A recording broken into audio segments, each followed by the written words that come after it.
Welcome to the League of Nerds comic book segment number 125. I'm John Cooney here to talk to you about comics being released the 11th of June, 2014, beginning as usual with my first five, meaning these are the first 5 books I intend to read this week, and I'll give you a little more depth on them, starting with at number 1, The Walking Dead number 128. After all this time, she should be more prepared. Series artist Charlie Adler talked on the Walking Dead Comic Quickies podcast about drawing the characters after their recent jump forward in time. All the characters are still essentially the same faces, and let's face it, adults 2 years on don't really, in terms of actual facial construction, don't really age. The only guy that really looks different are the children. So Carl is a guy that has to look different. I mean, Rick, apart from obviously his sudden growth of facial hair, is the same underneath.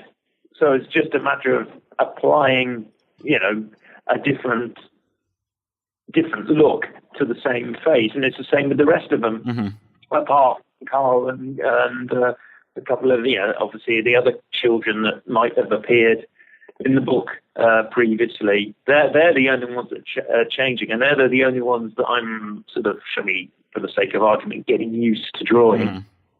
At number 2, we've got All New X-Men number 28. The future Brotherhood of Evil Mutants makes their next devastating step against the sanctity of the X-Men, plus more on the new mystery surrounding Jean Grey.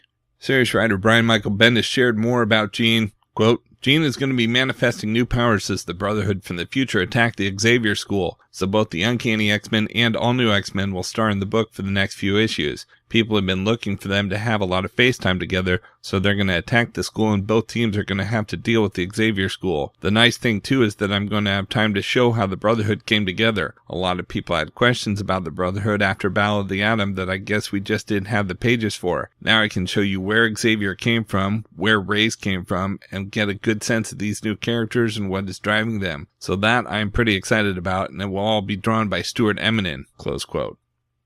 At number 3, we have United States of Murder, Inc. number 2. The new crime epic saga from the creators of Powers continues. Welcome to a world where the influence of organized crime has risen to a place where parts of the United States are actually fully controlled by the 5 families. At the end of the last issue, the biggest secret in the history of the 5 families was revealed. The newest made man, Valentine, now must figure out how he and his associate, Jagger Rose, are supposed to continue on knowing what they now know. Every issue delivers powerful visuals by Eisner Award winner Michael Avon Oeming and a story by the writer of some of your favorite Marvel comics, including All New X-Men. Series writer Brian Michael Bendis explained more about starting the series. Quote, it centers around 2 characters, Valentine Gallo, and he is one of the youngest made men ever in this family we're going to be following. He gets made, and you'll see right away in the first few pages that he gets made just because he came of age. He doesn't have to earn it anymore. He will discover something about the families and his place in them. The first issue that will unravel the whole thing. He teams up with this hit woman named Jagger Rose, who also has a big pile of secrets. You'll find out her secrets in the second issue. So it's a lot of world building and a lot of world smacking down. And all of the changes, we love the world building, figuring out how society would change. If the 5 families were around, I bet our cell phones would be better. I bet there would be technology advancements that would not be held back in a weird way. Close quote. At number 4, we have Detective Comics number 32. The next great Batman murder mystery continues to unfold in Icarus Part 3, brought to you by the acclaimed creative team of The Flash. Batman is caught in the clutches of the crime boss known as the Squid as he digs deeper into a whodunit for the ages. Series artist Francis Manipul spoke about the series at WonderCon. Right now, we kind of introduced all the main players in the first issue. We're doing a very traditional detective story, and it's one of those things where one of the rules in a detective story is the killer and all the main players have to be introduced to that person. So that's kind of what we've done. And Coulter, Annie, the Squid, Johnny, Sam Young, all those guys are going to play an important role in terms of, and all those guys are basically the suspects, because, Elena's dead. You do good things in Gotham, you die. That's what happens. Be sure to check out. At number 5, we've got Uncanny X-Men Special number 1. Uncanny X-Men, Iron Man, and Nova cross over. Cyclops is kidnapped, but by who? But what force could bring the children of the Atom, the Armored Avenger, and the Human Rocket together? Writer Sean Ryan shared the focus of the story. Quote, actually, the focus will be on the young students. What I like about them as characters is that they are still so new to all this. They haven't seen it all yet, so to have them go on an adventure like this and interact with Iron Man and Nova, it's exciting and scary for them. Hopefully that comes through for the reader. And as much as the focus is on the kids from Uncanny, I still find Cyclops the most interesting. Cyclops has been through so much, especially lately. I've always liked Cyclops, but I think like many readers, I felt he could come off bland and boring. But I remember really loving the character when Grant Morrison wrote him. I think it's New X-Men number 142, the one in the Hellfire Club. It's a tremendous issue about Cyclops, and it made him come alive to me as such a complex character. So I'm really excited to write for Cyclops, especially with where he is now." Close quote. He went on to say, quote, "What sets the story in motion is Cyclops getting kidnapped. That's what gets people moving and everyone coming together. In terms of theme, the story is called No End in Sight, which I guess has a lot of different meanings throughout the story for all the characters. It could mean that things are always repeating themselves, the past is always there to haunt us, the future never stops, and then for some of the characters it could even mean that whether they like it or not, life just keeps on going." Close quote. Rounding out the top 10 at number 6, we've got She-Hulk number 5. She-Hulk and Hellcat must uncover the secrets of the Blue File, a conspiracy that touches the entire Marvel Universe. This new mystery brings us She-Hulk's most terrifying role ever, Defendant. Charles Soule of Thunderbolts and Ron Wemberly of Mighty Avengers continue the smash hit of all new Marvel now. At number 7, we have Nightcrawler number 3. Racing across the globe to save his nearest and dearest from the fate he just escaped, Nightcrawler makes a grim discovery. Could it be his return that set these events in motion in the first place? At number 8, we have Batman Eternal number 10. Batman and Catwoman together again. Professor Pig is back, and we get some answers about Falcone's past and his motivations. At number 9, we have FBP, Federal Bureau of Physics number 11. One man's reality is another man's machine gun shootout. Adam and Rosa are up against more than they bargained for, but physics could be on their good side for once. The dicey adventures of everyone's favorite FBP agents continue here. And at number 10, we have Astro City number 13. 24 hours, 24 pages, a robot, a bank robber named Gundog, the Hanged Man, Jack in the Box, the eternal mysterious dancing master, and a whole lot of romance. One of Astro City's most unusual stories of citywide turmoil and changing lives, all in a single day. For the best of the rest from DC Comics, we've got Batgirl number 32, clandestine meetings, tapped phones, video surveillance, Barbara Gordon is being watched. Who has it in for her, and how can Batgirl investigate without compromising her secret identity?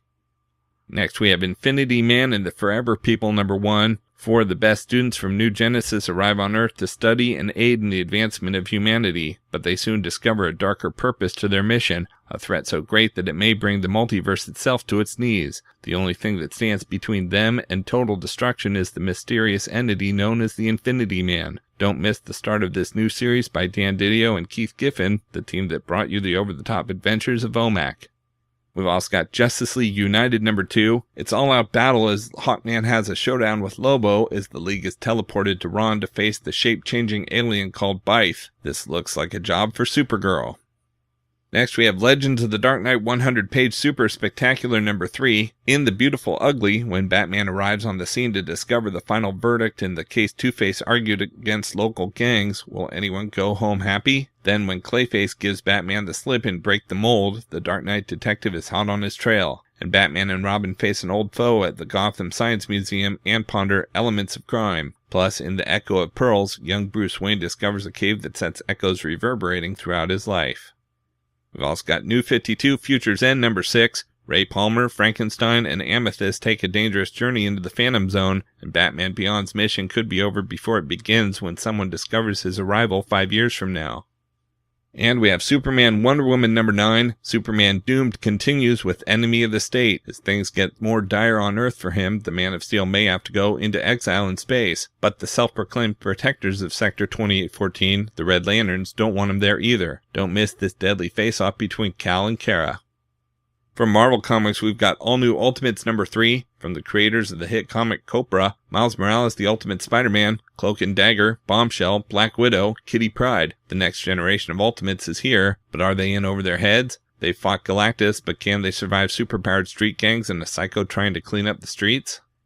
Next, we have Amazing Spider-Man number 1.2. J. Jonah Jameson's crusade against Spider-Man kicks into overdrive. He warned us, he told us that kids might try to emulate Spider-Man, and he was right. Meet Clash, New York's newest menace. He may be Spidey's biggest fan, but he's about to become one of his worst enemies. Wanted by the cops, turned away by the Fantastic Four, his grades are slipping, and he still hasn't figured out this whole crime-fighting thing. Pete's not a hero, not yet, but he'll get there, somehow. We've also got Avengers Undercover number 5, Descent Part 5 of 5, which heroes will join the Masters of Evil. Baron Zemo has made our young superhumans an offer they can't refuse, or can they? Who agrees to join Masters of Evil, and who goes rogue? Next we have Captain Marvel number 4. Captain Marvel has a hunch about the real reason behind the forced resettlement of the Rocket Girl's people and sets out with a new crew to find proof. Turns out Carol's got a history with the man behind the plot. Ruh-roh. What time is it? When the bad guy tries to blackmail our hero and use the Avengers against her. Could it be payback time? We've also got Hulk number 4. Banner DOA takes a mind-blowing turn. To stop Hulk from destroying the Avengers, a dangerous plan is put into play. Bruce Banner's brain damage is cured, but at what cost? What forbidden knowledge has Tony Stark used to save his friend? Next we have Mighty Avengers number 11, Original Sin tie-in. Dr. Adam Brashear, super scientist. James Lucas, cop on the edge. Kalu, master of black magic. Constance Molina, two-fisted reporter. The Bear, explosive experts and werewoman. Blade, vampire slayer. In 1972, they banded together to fight what could be fought alone as the Mighty Avengers. This issue, Luke Cage confronts his father to learn the secrets of the Avengers that time forgot. We've also got New Avengers number 19. It's the battle you didn't know you wanted to see until now, as the New Avengers take on the combined power of the Great Society and only a single parallel Earth can survive. Next we have Original Sins number 1, Everybody Has One. From Dark Horse Comics we've got Star Wars number 18, Princess Leia's wedding day has arrived, and so has the Empire. As Darth Vader's fleet bears down on the planet, the rebels scramble to defend themselves. They've been double-crossed. From Image Comics we've got Starlight number 4. Duke and his young companion are getting deeper into Tantalus' underground movement, doing everything they can to infiltrate the invaders and meeting some unlikely allies. It's been 40 years since Duke last held a gun. Does he still have what it takes to drive out alien invaders and save Tantalus for a second time? And from Valiant Entertainment, we've got Armor Hunters number 1 of 4. This summer, Earth will be the greatest hunt of all when Valiant First unleashes the first issue of 2014's must-read crossover event, Armor Hunters, from Superstar creators Robert Venditti of Green Lantern and The Flash and Doug Braithwaite of Unity, a relentless and surgical strike team from the farthest reaches of space, sworn to exterminate the Exo Man-of-War armor and all like it, have found finally their final target. They will hunt, they will trap, they will kill, and they will rid the universe of the Exo Man-of-War's incalculable destructive power, even if it means taking the Earth with it. In the tradition of Harbinger Wars, Valiant's biggest heroes launch into the summer's blockbuster 18-issue crossover event right here in Armor Hunters number 1, and then take the fight to the world's first full-scale cosmic threat with Unity 8 and Exo Man-of-War 26 in June, and Armor Hunters Bloodshot and Armor Hunters Harbinger in July. Out in trades, we've got Red Hood and the Outlaws Volume 4 League of Assassins trade paperback. Following the Joker's attack, Jason Todd finds himself lost in his own past. Corey and Arsenal set out to the far reaches of the globe to rescue him, but when they come face to face with Hugo Strange and the League of Assassins, the team might reach its breaking point. Collects issues 19 through 24 and annual number 1. And we've got Thor, God of Thunder, Volume 2, Godbomb trade paperback. Somewhere at the end of time, all the gods of the universe are enslaved, working to build a machine that will forever change the face of creation. What is the Godbomb, and what can Thor do to stop it? While Gore's master plan continues to unfold, all hope for divinity is lost when Thor finds himself in chains alongside his fellow gods. And even as Gore's dark origin is revealed, along with the truth behind his bloody quest to butcher the gods, three-time bending Thors unite to lead an army of slave gods in the fight against Gore. But will it all be for naught as the clock ticks down and the massive God bomb is triggered at last? And after the dust clears, what will be left of the universe's deities? Collecting Thor, God of Thunder, number 6 through 11. Okay, so that's just a few of my favorite books out this week. There's still plenty of others available, and I broke out all the Marvel titles this week in their own video, as well as a separate video for all of DC, and even a video with the top independent publishers. You can find them all on my YouTube channel at he'sgotissues.com, and we'll also have links up on theleagueofnerds.com, our Facebook page, so be sure to like us there too. And of course, you can follow everything I'm reading on Facebook, Pinterest, Tumblr, or Twitter. You can find links to everything in the About section at he'sgotissues.com. And a reminder that both He's Got Issues and the League of Nerds are proud members of the Comics Podcast Network. So until next week, I'm John Cooney, and I've got issues.